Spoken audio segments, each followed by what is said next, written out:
Morning, welcome back to my channel. আশা করি তোমরা সবাই খুব ভালো আছো আর আমিও ভীষণ ভালো আছি। এখন বাজে হচ্ছে গিয়ে 11:15 আর আমরা একটু আগে ঘুমের থেকে উঠলাম। উঠেই প্রভাতকে পাঠিয়েছি দোকানে খাবার নিয়ে আসতে। আমরা চা খেলাম। পাপা রাতেবেলা কালকে মায়ের কাছে ঘুমিয়েছিল। সকালবেলা পাপাকে উঠিয়ে মা একটু ভাত খাইয়েছে, আর কি খাইয়েছে আমি ঠিক জানি না। তো এখন অবধি আমার কাছে খবর এসেছে ও একটু ভাত খেয়েছে। এখন যদি একটুখানি দুধ বিস্কুট খাবে আমার কাছে, আমি প্রভাতকে দুধ আনতেও পাঠালাম আর আমাদের জন্য একটুখানি খাবার আনতে পাঠালাম। মানে কালকে যেরকম আমরা টিফিন করেছি সকালবেলা ওরকমই কিছু। ডিমের ট্রে শেষ, ডিমের ট্রে আনতে পাঠালাম। আর ঘর পরে দেখাচ্ছি, ঘরের হাল আজকে খুব খারাপ। আজকে সমস্ত কিছু সব জায়গায় সেট করতে হবে, মানে যা যা ছিল খাটপাট লাগাবো। তো এই হলো আজকের কাজ। তো সকাল থেকে ব্লগটা শুরু করলাম। তো আজকে আর কালকে আমরা কীভাবে শুয়েছি একবার দেখো। তো আমি প্রভাতেই শুয়েছিলাম, বাবা নিচের ঘরে শুয়েছিল। যেহেতু নিচে শুয়েছি সেহেতু ওকে নিচের ঘরে পাঠিয়ে দিয়েছিলাম মায়ের কাছে, কারণ পোকামাকড় নেই যদিও কিছু, তাও রিস্ক নেইনি। তো চলো দেখতে থাকো ব্লগটা।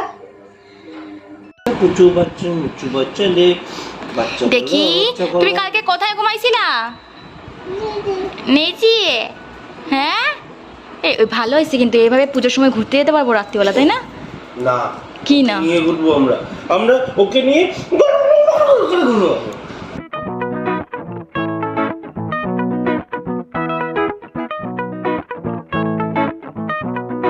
তো এই হলো আমাদের সকালের খাবার, গরম গরম পরোটা আর বাইরের তরকারি, মানে বাইরের পরোটা তরকারি। আর পাপার জন্য এখানে দুধ আর বিস্কুট রেডি করা হয়েছে।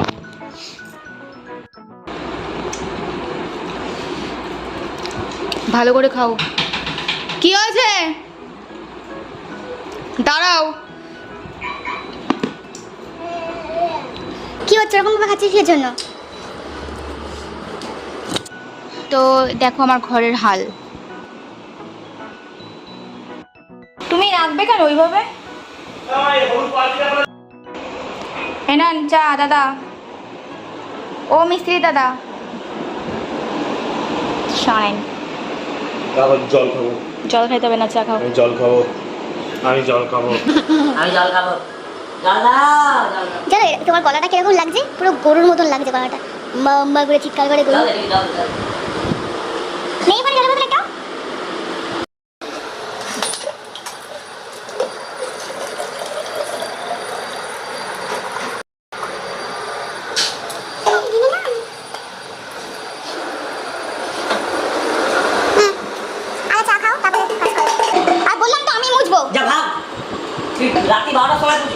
কেন?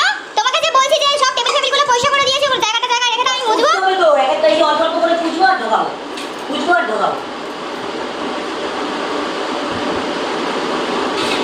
হয়ে গেছে, এবার টেবিলটা ঢুকিয়ে দাও। হয়ে গেছে। এই যে ঘর এত সুন্দর করে রং করলে, এবার যদি মানুষে বলে, মানে কমেন্ট যখন তুমি বাথরুম পরিষ্কার করে, তোমার বৌদি বলে তোমাকে 50 টাকা করে দেবে বাথরুম পরিষ্কার করে দেওয়ার জন্য। হ্যাঁ, আর মানে ও সব কিছু জিনিসপত্র দিয়ে দেবে, হারপিক টারপিক, শুধু তুমি বাথরুমটা পরিষ্কার করে দেবে, তোমাকে মজুরি হিসেবে 50 টাকা দেবে তো বিড়ি খাওয়ার জন্য। এই যদি মানুষে বলে যে ঘর রং করে দেওয়ার জন্য কত করে নেবে, আমাকে তো বলতে হবে সেটা। বলো। 1000 টাকা রোজ? ভালো কাজ কিন্তু, বলো, করলে করলে কিন্তু করাই যায়। এত সুন্দর রং করেছো।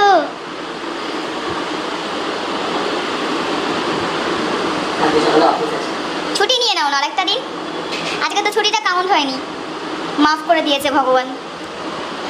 তোমার ছেলে বলবে ভগবানকে শুভঙ্কর দা।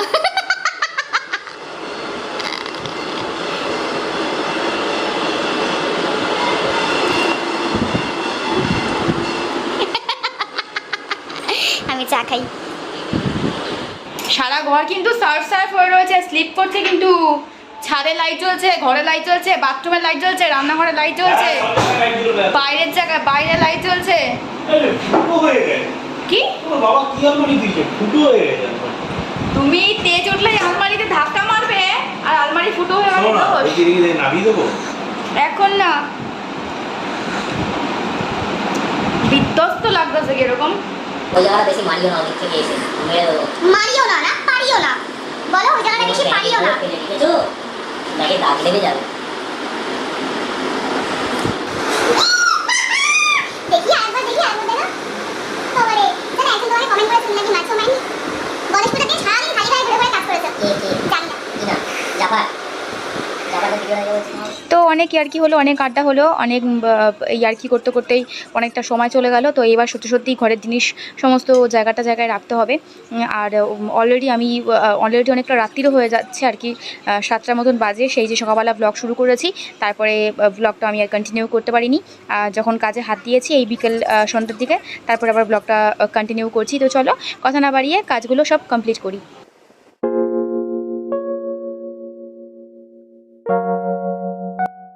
ঘর যখন রং হয় আর যখন ঝাড়পোছ করা হয় তখনই একটু ভালো লাগে, তারপরে ব্যাস আবার 2 সপ্তাহ মতন বা 1 সপ্তাহ মতন গেলে আবার যেকে সেই। হ্যাঁ,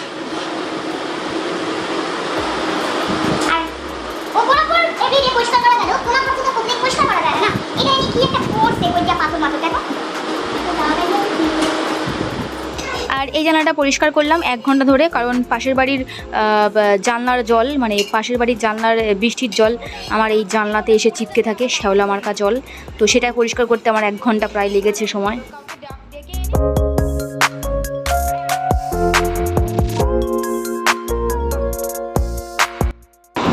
এমন জায়গায় জিনিসপত্রগুলো রেখেছো, আলমারিটা আর এই শোকেসটা, শুধু কালকের দিয়ে গোল গোল ঘুরে চলেছি আমি।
ওই যে ওই মায়ের হাঁড়িটা ব্যাস নামিয়ে নাও, আর কিচ্ছু এখন নামাতে হবে না।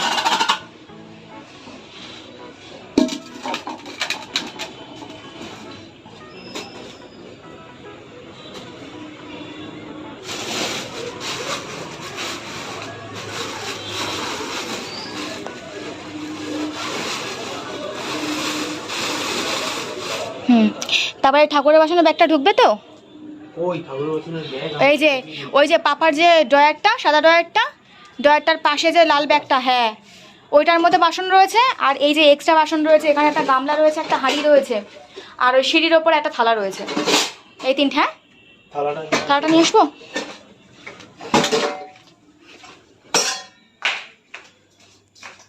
তো কাঁচ প্রদীপের না কাঁচের কিচ্ছু নেই।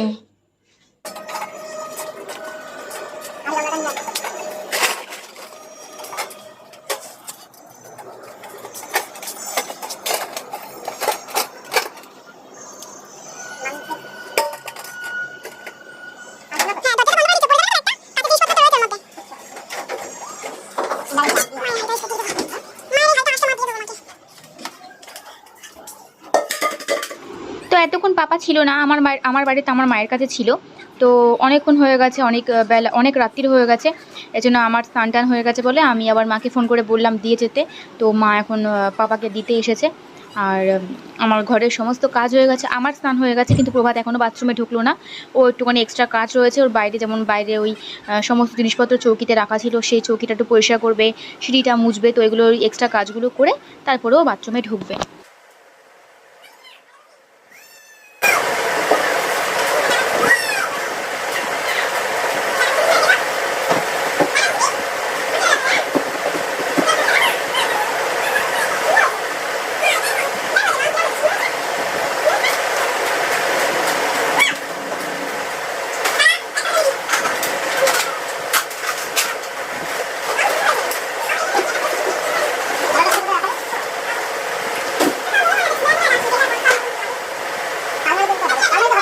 এখন বাজে হচ্ছে রাত্রি 9:10 আর আমার স্নান টান হয়ে গেছে, মানে আমি মাত্র স্নান করে আসলাম। কারণ তো সারা দিন ধরে ধুলোবালির কাজ করে করে, আর গতকাল তো ঘর ঝাড়া হয়েছে, আমার মাথাটা একদম ধুলোবালি ভরেছিল। তো আমি আজকে প্ল্যানই করেছিলাম যত রাত্রি হোক আমি শ্যাম্পু করবো। তো আমি সত্যিই শ্যাম্পু করে স্নান করে এসেছি, নাহলে আমি রাত্রে ঘুমাতে পারতাম না আজকে। আর এখন তো বললামই 9:10 বাজে, দেখো 9:15 হয়ে গেছে। আর বিকেলবেলা 5:30টার সময় পাপাকে মা নিয়ে গেছিলো, মাই মাত্র পাপাকে দিয়ে গেল আর বললো যে পাপাকে একটা দুধ আর রুটি খাইয়েছে, আর বললো রাতেবেলা কিছু খাওয়ালে বুঝে শুনে খাওয়াবি। এখন রয়েছে মায়ের কাছে, মানে নিচে শাশুড়ির কাছে এখন রয়েছে। প্রভাত ঢুকলো বাথরুমে, আর ঘর পরিষ্কার বলতে সমস্ত কিছু কমপ্লিট। দেখো ঘর ঝেড়ে মুছে পরিষ্কার করা হয়ে গেছে, জায়গার জিনিস জায়গায় সমস্ত কিছু রাখা হয়েছে, শুধু এই শোকেসটা গোছাতে হবে। শোকেসটার মধ্যে উলটপালট হয়ে রয়েছে জিনিসপত্র সমস্ত কিছু। আর বিছানাটা আমি খাট তো লাগিয়ে দিল, কিন্তু বিছানাটা আমাকে পাততে হবে, ব্ল্যাঙ্কেট পেতে, চাদর পেতে, বালিশ টালিশ সরিয়ে সব। আর সমস্ত ফটো টটো যেখানে যা থাকে সমস্ত কিছু প্রভাত মুছে টুছে সুন্দর করে লাগিয়ে দিল। আর এই ঠাকুরগুলো সরিয়েছিলাম, এই ঠাকুরগুলো পেতে দিল। আমি মাত্র দিয়ে আসলাম পুজো। সারাদিন আজকে মোটামুটি পুজো দিতে পারিনি, তার কারণ হলো গিয়ে ঘরের অনেক কিছু জিনিসপত্র, ঠাকুরের যে সিঁড়ি রয়েছে সিঁড়ির উপরে ছিল, সেটা নোংরা ছিল। তাই প্ল্যানিং করেছিলাম, প্রভাত ফুল এনে রেখেছিল যে রাতে যত রাতই হোক স্নান টান করে পুজো দিয়েই তারপরে আমরা বাদবাকি কাজ করবো বা শোবো, যাই হোক। একটা ঘরে যা সমস্যা হয় আর কি। তো আর সবথেকে বড় কথা, গতকাল খুব বৃষ্টি হয়েছে, আজকেও বৃষ্টি হয়েছে, না হলে বাইরেটাও জিনিসপত্র ছিল, অসুবিধা হতো না, ছাদে আর কি রাখাই যায়। কিন্তু বৃষ্টি হয়ে সব উলটপালট করে দিয়েছে সমস্ত জিনিসপত্র। ঠাকুরের জায়গাটার ওখানটা, মানে ঠাকুরের যে সিঁড়িটা আর কি, আর সামনেটা মানে পুজো দেওয়ার মতন প্যাসেজ, যে দাঁড়িয়ে উঠে পুজো দেবো সেরকম কোনো প্যাসেজ পাইনি। তো সুবিধা করতে পারিনি বলে পুজোটা সারাদিন আজকে দেওয়া হয়নি, এইমাত্র পুজো দিয়ে আসলাম। মা চলে গেল বাড়িতে এইমাত্র, আর এখন রাত্রিবেলা রান্না বান্না খাওয়া দাওয়া সমস্ত কিছুই রয়েছে, করতে হবে। আর প্রচণ্ড টায়ার্ড, আর ভাল লাগছে না সত্যি। স্নানের পরে মনে হয় যেন আরও বেশি শরীরটা আমার ছেড়ে দিল। প্রভাত বলছে আমি স্নান করে আসলে কিন্তু বিছানাটা খালি করে রাখবো, মানে ও এসে শোবে আর কি, এরকম করে যাবে। তো চলো আজকের মতন ভিডিওটা আমি এখানেই শেষ করি। তোমাদের সঙ্গে দেখা হবে কালকে একটা নতুন ভিডিওর সঙ্গে। কালকে রয়েছে প্রভাতের অফিস, সকাল সকাল উঠতে হবে, যদি পারি উঠবো, না পারলে বাইরেও খেয়ে নেব। পরিষ্কার কথা, যেটুকুনি আমার দ্বারা হবে না সেটুকু আমি বলবো না। টাটা।